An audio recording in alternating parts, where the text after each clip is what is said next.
What's up, peeps? Today I'm going to be reviewing the movie Southpaw, directed by Antoine Fuqua. This movie came out a couple weeks ago in 2015. It's currently out in theaters right now. You ain't never been hit by a real man. Let's go home. It'll be a year before your suspension is up. You have zero income. The three of us are all I care about. So what brings Billy Hope into my gym? I can't do this without you. I don't train pro fighters anymore. Well, currently, I am not a pro fighter. I'll give you my everything. Whatever happens, you take care of your daughter. I'm ready. Let's go! Southpaw, rated R, Friday. It's basically a boxing movie, and keep in mind, as I mentioned at the beginning of this video, there will be spoilers.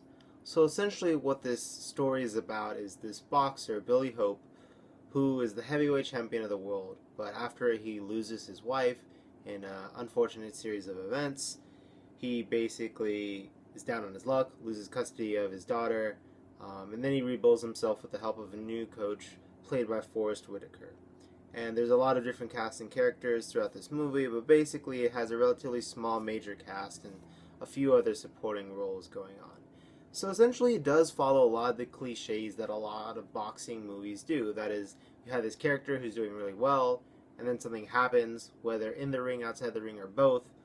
They're down on their luck, and then they get a new coach or a new trainer, or just something motivates them, and then they do well.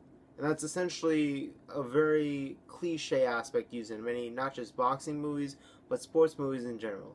But you know what? Just because it's cliche doesn't necessarily make it bad, and I think the execution by the director was phenomenal in this movie. And I love the shots that he uses too. So I love that when he filmed the boxing scenes, it was like you were watching an HBO match, and it had that good character quality, good picture quality to it. And what I also enjoyed was that there was wide shots, and then it zoomed in, and then you could see sort of from Jake Gyllenhaal's perspective when he was boxing.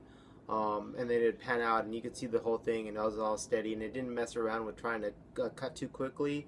I like that it had one continuous take, and that was great. That allowed me to really see the action, and it did have this weird shakiness that some boxing films do. So I thoroughly enjoyed that, and I think the acting in this film was phenomenal. I think Jake Gyllenhaal did an amazing job in this movie, and Forrest Whitaker was good as always. Two of the people that really surprised me in this film was, one, the daughter, played by Ona Lawrence. So she was the daughter in this film, relatively young, and she did a phenomenal job. I was like, damn, this is some great acting going on. But you know who was actually really surprisingly good in this movie? Was 50 Cent, or Curtis Jackson, who plays sort of the promoter for Billy Hope, and then later sort of an enemy of sorts.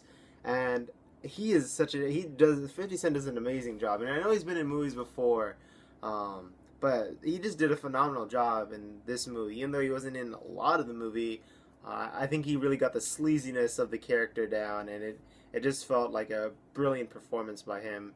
And I just loved everything that was going on. Of course, Jake Gyllenhaal went through an intensive workout regimen to prepare for this movie, took actual boxing classes. But did you know that the director, Antoine Fuqua, actually physically went on this journey with Jake Gyllenhaal? He also did some of the boxing aspects as well, and was sort of there to help guide everyone. So that was pretty cool.